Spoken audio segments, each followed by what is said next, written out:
Igbo sentences used in daily life. Igbo sentences used in daily life. Igbo, English. Enwere m mmasị ebe ị nọ.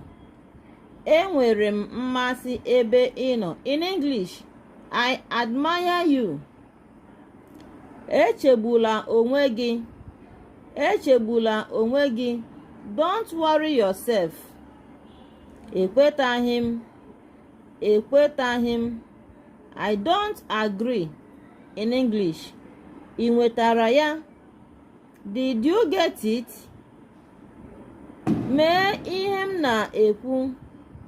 Mee ihe m na-ekwu. Do as I say.